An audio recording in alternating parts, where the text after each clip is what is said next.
This is my self-designed heavy-duty workstation that I built for under $100. In this video I'll give a couple tips and show you real quick how it's done. In the next video I'll provide the details of this workbench and also provide costs, supplies, and the tools needed. Stay tuned. I took two 10-foot 2x6s and cut them down to 8 foot. That's going to give me the frame for the top of my heavy-duty work table.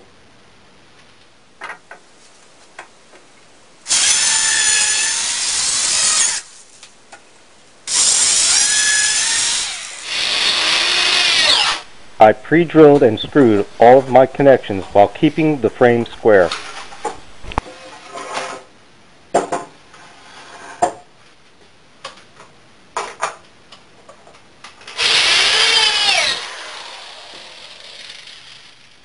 Okay, I've temporarily hung this frame in the spot where I want it to go. I simply did that by putting a couple nails in the studs of this wall and using a couple boards to prop up the front end. And what I'm going to do is I'm going to level this out in its spot where I want it to go and temporarily attach it to these studs. Just a couple screws. And there's a reason for doing this. For one thing, I wanted to check the height of my table before I attach the legs to make sure it's custom fit to my body, so that when I'm working on it, it feels just right for me. But also because this floor might not be perfectly level, and I'm using 4x4s for the legs. And these old 4x4s don't have perfect ends. They're a little off. But if I mount them inside the table frame against the floor in the spot I want it, I can then remove the temporary attachment to the studs, and this table is going to be nice and level in the spot that I want it, and it's going to be custom fit to the size I want.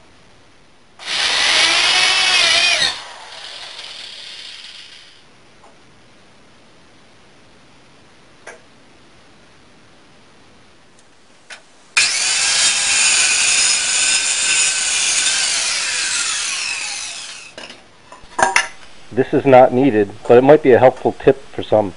I clamped a guide onto my boards to keep the cut straight.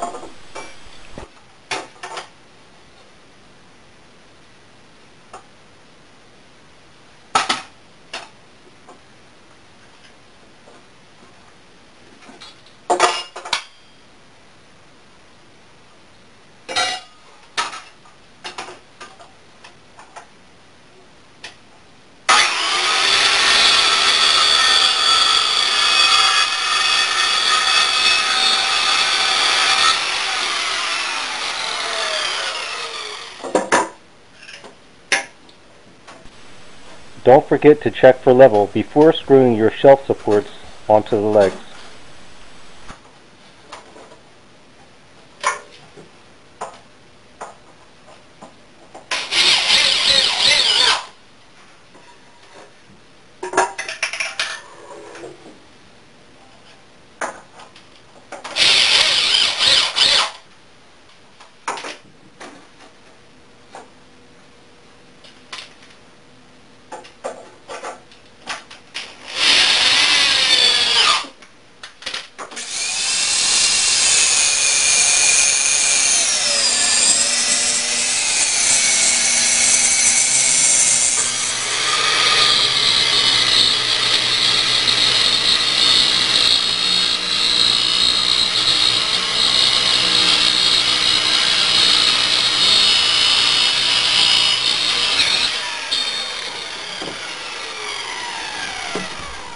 The recessed shelf requires one more cut, a cut to length.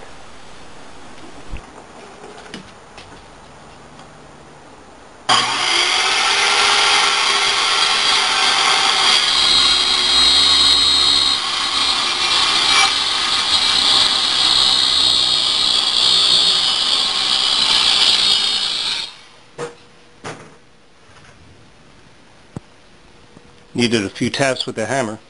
That shelf's in there nice.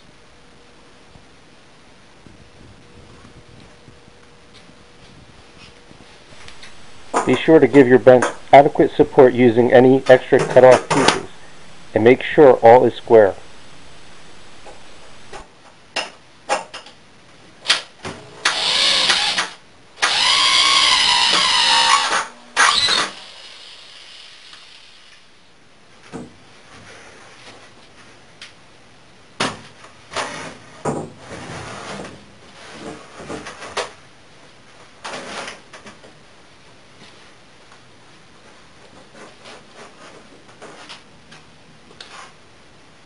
Don't forget, I'll be sure to give you the dimensions of the workstation, including the length of the cuts, in the next video.